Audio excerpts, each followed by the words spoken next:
Hello friends, welcome to my channel. இன்றைக்கி நம்ம வீடியோவில் நல்ல உதிரி உதிரியாக சூப்பரான ஒரு வெஜிடபிள் பிரியாணி எப்படி செய்யணும்னு பார்க்கலாம். அரிசி ஒன்றுக்கு ஒன்று ஒட்டாமல் எவ்வளோ உதிரியாக நல்லா பொலன்னு வந்திருக்குன்னு பாருங்கள். இந்த மாதிரி உதிரி உதிரியாக வரத்துக்கு சின்ன சின்ன டிப்ஸ்லாம் நான் ஷேர் பண்ணியிருக்கேன். ஸோ வீடியோவை ஸ்கிப் பண்ணாமல் பாருங்கள். வீடியோக்குள்ளே போகிறதுக்கு முன்னாடி நம்மளோட சேனலை இப்போ தான் ஃபஸ்ட் டைம் பார்க்குறீங்கன்னா மறக்காமல் சப்ஸ்கிரைப் பண்ணிவிட்டு லைக் பட்டனை ப்ரெஸ் பண்ணிக்கோங்க. இப்போ வெஜிடபிள் பிரியாணி செய்ய ஸ்டார்ட் பண்ணலாம். இன்றைக்கி நான் 1/2 கிலோ அளவுக்கு வெஜிடபிள் பிரியாணி செய்ய போகிறேன். ஒரு பாத்திரம் எடுத்துக்கோங்க. அதில் ஒரு 6 டேபிள் ஸ்பூன் அளவுக்கு ஆயில் ஆட் பண்ணிக்கோங்க. 2 டேபிள் ஸ்பூன் அளவுக்கு நெய் ஆட் பண்ணிவிட்டு லவங்கம், பட்டை, ஏலக்காய் 2 ஆட் பண்ணிவிட்டு நல்லா வதக்கி விட்டுட்டு 3 பெரிய சைஸ் வெங்காயம் நல்லா ஃபைனாக சாப் பண்ணி இதில் ஆட் பண்ணிவிட்டு நல்லா வதக்கி விட்டுக்கோங்க. வெங்காயம் நல்லா கோல்டன் ப்ரௌன் ஆகிற வரைக்கும் வதக்கி விடணும். அதுதான் பிரியாணிக்கு நல்ல டேஸ்ட் எடுத்து கொடுக்கும்.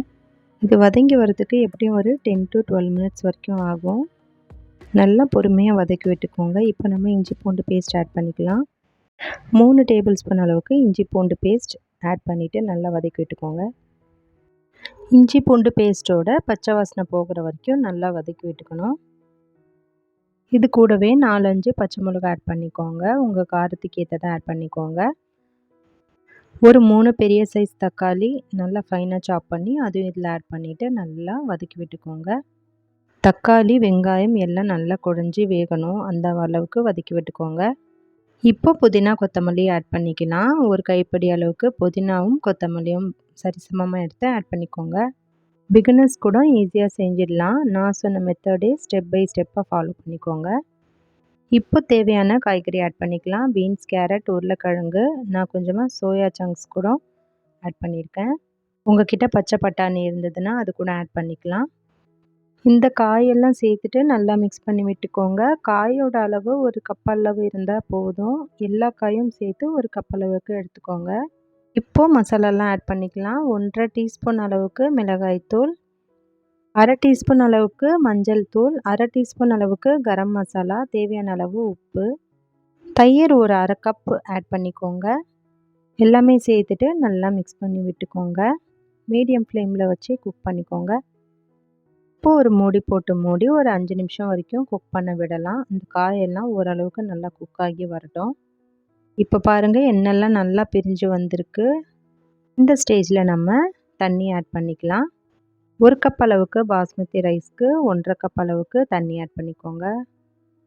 அப்போ தான் பர்ஃபெக்டாக இருக்கும். அது சாதமும் நல்லா உதிரி உதிரியாக கிடைக்கும். தண்ணி ஆட் பண்ணிவிட்டு நல்லா மிக்ஸ் பண்ணிவிட்டு உப்பு காரம்லாம் செக் பண்ணிக்கோங்க. இப்போ ஒரு மூடி போட்டு மூடி தண்ணி நல்லா கொதிக்கிற வரைக்கும் வெயிட் பண்ணலாம். ஒரு 5 நிமிஷத்துலேயே தண்ணி நல்லா கொதித்து வந்துடும். இந்த ஸ்டேஜில் நம்ம ஊற வச்சுருக்கிற பாஸ்மதி ரைஸை இதில் ஆட் பண்ணிக்கலாம். நான் பாஸ்மதி ரைஸை இன்றைக்கி ஒரு அரை மணி நேரம் முன்னாடியே நல்லா ஊற வச்சு இந்த மாதிரி ஃபில்ட்ரு பண்ணி தனியாக வச்சுட்டேன். இப்போ இந்த கொதிக்கிற தண்ணியில் இதை ஆட் பண்ணிக்கலாம். பாஸ்மதி ரைஸ் ஆட் பண்ணதும் இந்த மாதிரி லைட்டாக ஒரு மிக்ஸ் கொடுத்துக்கோங்க.